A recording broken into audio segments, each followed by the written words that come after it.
પ્રદેશ કોંગ્રેસ દ્વારા અને અરવલ્લી જિલ્લા કોંગ્રેસ, મોડાસા શહેર કોંગ્રેસ અને મોડાસા તાલુકા આજરોજ જે પ્રમાણે આજે રાજ્યની અંદર, દેશની અંદર મોંઘવારીએ જે પ્રમાણે માજા મૂકી છે, સામાન્ય માણસનું જનજીવન આજે ખોરવાઈ ગયું છે, યુવાનો વિદ્યાર્થીઓનું ભવિષ્ય આજે ગૂંગળાઈ રહ્યું છે।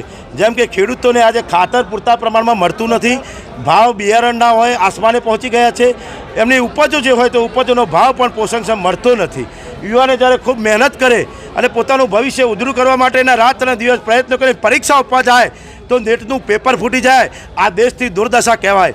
મહિલાઓ હોય કે સામાન્ય માણસ હોય, મધ્યમ વર્ગનો વ્યક્તિ હોય, એનું જનજીવન આજે જો પેટ્રોલ ડીઝલના ભાવ જ્યારે આસમાન પહોંચી ગયા હોય, સામાન્ય માણસનો ગૃહગૃહસ્થી કઈ રીતે ચલાવી આજે પ્રશ્નો ઊભા થયા। સરકાર જ્યારે 12 વર્ષના ઉત્સાહોના તાઇફા કરતી હોય તો મારે એ કહેવું છે કે દેશનું ભવિષ્ય જ્યારે શાળાઓમાં છે, 8 જૂનથી જ્યારે શાળાઓ ખુલી ગઈ પણ અત્યાર સુધી પૂરતા પ્રમાણમાં પાઠ્યપુસ્તકો જો શાળાની અંદર ન મળ્યા હોય તો આ શરમજનક કહેવાય કે તમે તમારા ઉત્સવ મનાવો છો 12 વર્ષના, પણ જે દેશનું ભવિષ્ય શાળાઓની રૂમની અંદર બેઠું છે એના ભવિષ્યને ઉજળવા માટે તમે પાઠ્યપુસ્તકો જો ના પહોંચી શકતા હોય તો આ દેશનું આ દુર્ભાગ્ય કહેવાય।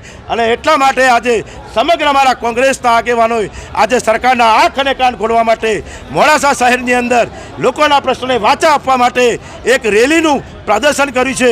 અમારા તમામ આગેવાનો અહીંયા ગેસની બોટલ હોય, તેલના ખાલી ડબ્બા હોય, ઊંટ લારી ઉપર આ પ્રદર્શન કરી અને સરકારને ઉજાગર કરવાનો, પ્રજાના પ્રશ્નોને વાચા આપવાનો પ્રયત્ન આજે અમારા તમામ કોંગ્રેસના આગેવાનો કરી રહ્યા છે।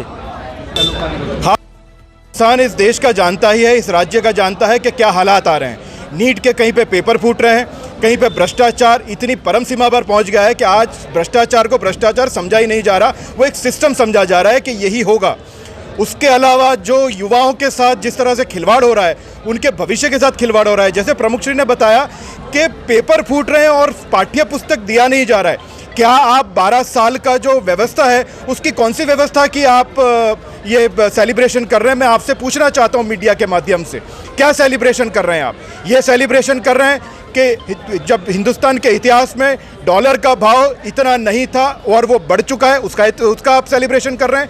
पेट्रोल और डीजल के भाव जिस कदर से बढ़े इसका सेलिब्रेशन कर रहे हैं? आपके युवाओं को रोड पर उतर करके अपना हक मांगना पड़ रहा है, इसका सेलिब्रेशन कर रहे हैं? मैं पूछना चाहता हूं कि किसान को रोड पर उतर करके अपने लहलहाते हुए खेत छोड़ करके, खेती का जब मौसम है उस टाइम पे ना उनको दाना मिल रहा है, ना उनको बीज मिल रहा है, ना उनको खातर मिल रहा है, उसके बावजूद उनको अपने खेत छोड़ करके रोड पर आके अपने हक के लिए लड़ाई करनी पड़ रही है। भूखे प्यासे रोड के सीमेंट के ऊपर, आरसीसी के रोड के ऊपर और डामर के रोड के ऊपर आकर के उनको लेटना पड़ रहा है, सोना पड़ रहा है, और अपनी बात को गांधीनगर तक पहुंचाने के लिए जब वो जाते हैं तो कहीं ना कहीं कुछ व्यवस्था खड़ी करके उनके आंदोलन को तोड़ा जा रहा है। क्या इसका सेलिब्रेशन किया जा रहा है? मैं आपके माध्यम से सरकार से ये पूछना चाहता हूँ, और इसी सवाल को इस बहरी और मूंगी सरकार तक पहुंचाने के लिए हम लोग सब यहाँ पर जमा हुए हैं। कांग्रेस पार्टी का एक एक कार्यकर्ता तालुका से लेवल से लेकर के राज्य लेवल तक के तमाम कार्यकर्ता और नेता यहाँ पर मौजूद हैं, और हम सब एकजुट होकर